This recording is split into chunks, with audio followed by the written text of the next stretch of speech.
Hi guys, this is Pinay in Japan. Welcome to my vlog. Nandito ako guys sa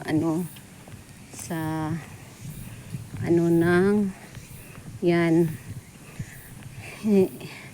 Inano ko na naman yung anak ko guys sa hospital.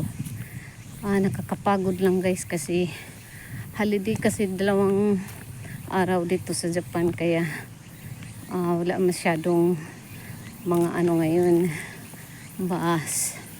Kaya naglakad ako guys papuntang kung may bus ba or taxi dito sa kasi wala kang masasakyan. Hirap talaga pag uuwi na yung anak ko guys kasi so dito ako sa gang dyan ako guys sa malaking hospital na yan. Dyan ako pupunta para ng bus. Hirap dito paliko-liko. So, super init pa naman. Hindi kasi nakabukas yung yung gate kasi holiday ngayon. Kaya lakad ang beauty ko. Ay, sakit pa naman yung ko. Yung paa ko sa ko.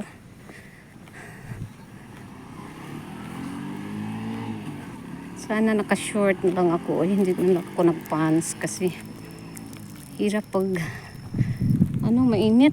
Mainit pa ngayon guys. Yan guys So, dyan ako guys. Dito ako. Yan.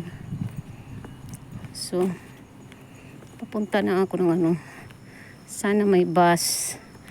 Matsimpuhan ko yung bus para hindi ako maghintay ng matagal. Kasi gusto ko nang umuwi. Kasi ang dami ko pang gagawin sa bahay guys. Yun. Para naman tong jungle na to. Dito hindi naman ito.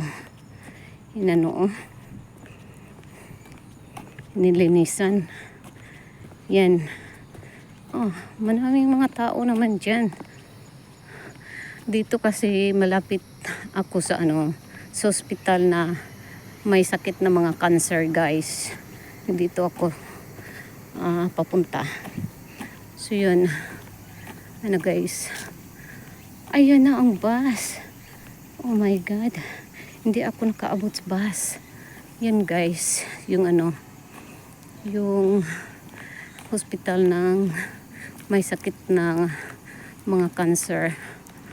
Yun. Ay, nakakaloka para akong hiningal sa sobrang so yan. Maganda, malaki siya. Bago pa naman tong hospital to. So, hanggang dito na lang ako guys. Don't forget to like and subscribe Pinay in Japan Vlog. Bye guys!